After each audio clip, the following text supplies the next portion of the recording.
A Life in 30 Languages, written by Tim Keeley, narrated by David Marcus. Chapter 2, Becoming a Chameleon. I find linguistic and cultural identity to be an intriguing aspect of foreign language acquisition and cultural adaptation. During that year in Colombia, my experiences caused me to closely observe my own and other people's linguistic and cultural identities as I traveled the world and learned new languages. We have a kaleidoscope of identities, including social, national, racial, ethnic, gender, and religious identities, which may fade in the background or come to the forefront depending on the social interaction at a given moment. Linguistic and cultural identity can be understood in simple terms as identifying with or feeling part of the community that speaks the language in question, whether it is your mother tongue or an additional language. You talk and act like other members of the community, and it feels natural to do so. It is possible to develop multiple linguistic and cultural identities throughout our lifetime. Some people are born into and raised in multilingual and multicultural families and/or communities. Even in such situations, there can be significant differences among individuals in developing proficiency in the languages spoken at home and/or in the community, and adopting diverse cultural values, attitudes, beliefs, and behaviors. Language is a fundamental aspect of cultural identity, so the degree to which one develops linguistic competence affects the strength of cultural identity. Children of immigrants who speak their heritage language experience their heritage culture in their daily lives much more than children who don't speak their heritage language.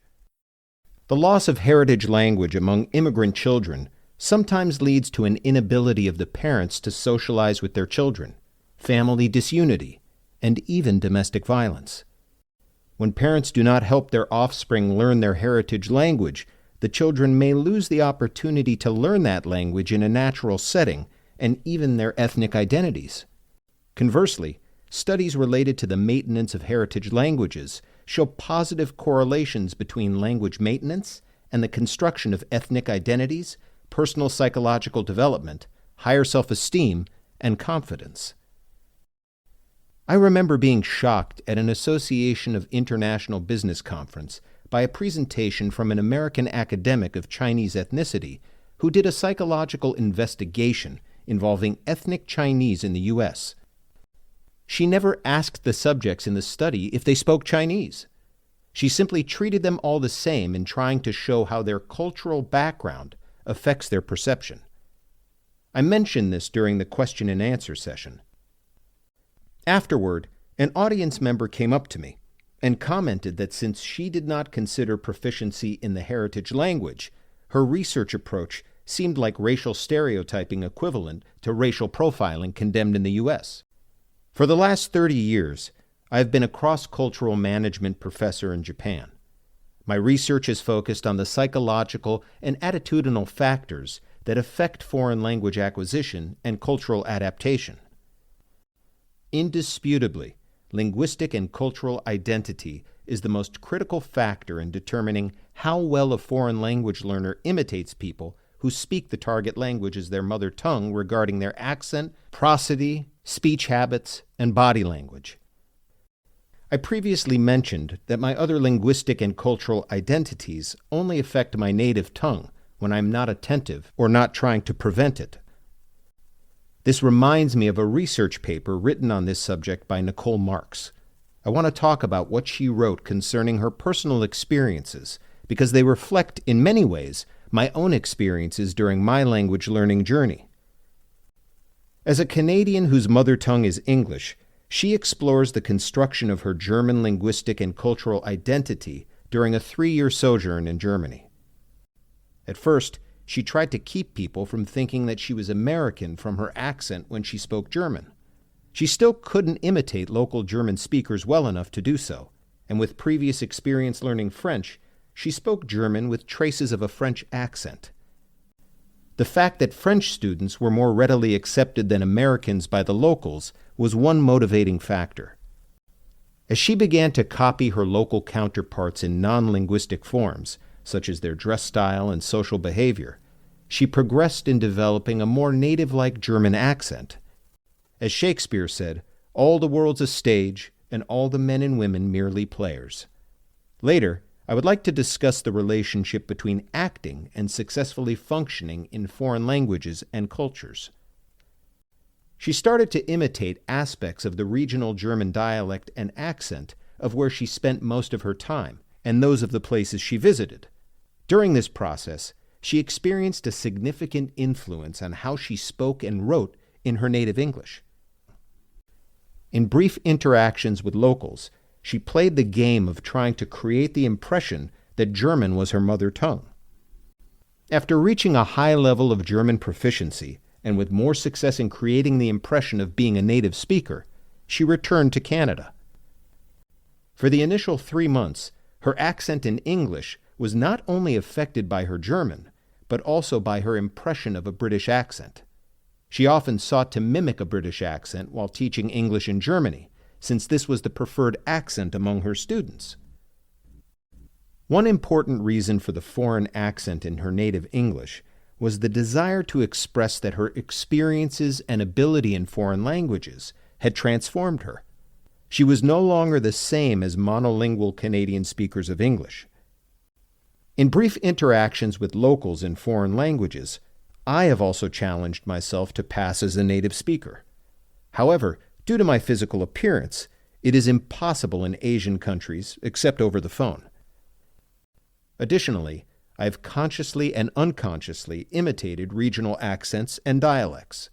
Like Nicole, I sometimes allow my other linguistic and cultural identities to affect my accent in English to differentiate between monolingual English speakers and myself. It is difficult for me not to be influenced by accents and speech habits, even if our conversation is in English. It is much easier to approximate my original American English accent when interacting with people who have a similar accent due to the chameleon effect. Also called unintentional mirroring, this effect refers to the subconscious imitation of body posture, hand gestures, facial expressions, accents, word choice, and other behaviors. This type of mimicry enhances emotional connections between individuals and increases the amiability and smoothness of social interactions. It is not the same as mimicry used for ridicule. Everyone experiences the chameleon effect to a certain extent in language and behavior, some people more than others. The degree to which they do so is related to empathy and emotional sensitivity. Highly empathic individuals exhibit the effect to a greater extent than do other people. Additionally, people who frequently adopt the perspective of interaction partners mimic their communication habits to a greater degree than people who adopt the perspective of others less often. The chameleon effect is a natural human response to the need for adaptation and the desire to belong to social groups and connect with fellow human beings. I often imagine what it's like to be someone I see in daily life. It's like a game for me. I'm curious about how people experience their world. This trait relates to my willingness and ability to become part of new linguistic and cultural communities. The more I identify with native speakers of the language I am learning, the easier it is to mimic their accent and body language. This identification is a form of empathy. The concepts of identity and empathy are closely related. Think of the phrase, "put yourself in their shoes," which we could substitute with "have empathy, feel what they feel, or identify with them." When I am comfortable mimicking body language, it is easier to imitate the accent. Thus, I believe that the intentional acquisition of foreign languages and adaptation to foreign cultures tend to increase the potential of the chameleon effect, both in verbal and nonverbal forms. This is part of the transformational process of becoming multilingual and multicultural individuals, constructing new linguistic and cultural identities. The more one speaks a foreign language spontaneously with ever greater mimicking of a native speaker, the more transformational the process and overcoming the emotional resistance to creating new cultural and linguistic identities. You might wonder what I mean by emotional resistance. The following anecdote might be elucidating. Among the foreigners who often appear on TV in Japan in the role of gaikokujin, foreign commentators, the ones considered to be the most fluent in Japanese closely mimic the accent, body language, and the way of reacting of the Japanese commentators. By way of reacting, I mean doing things like noisily sucking in air and then groaning slightly before disagreeing with someone. Dave Spector is one of the best examples. I once discussed these thoughts with a foreigner who had been living in Japan for 13 years, but still had minimal ability in Japanese. When I mentioned the example of Spector imitating Japanese ways of communication, he reacted with indignation, saying, "Doesn't it make you want to just slap him?"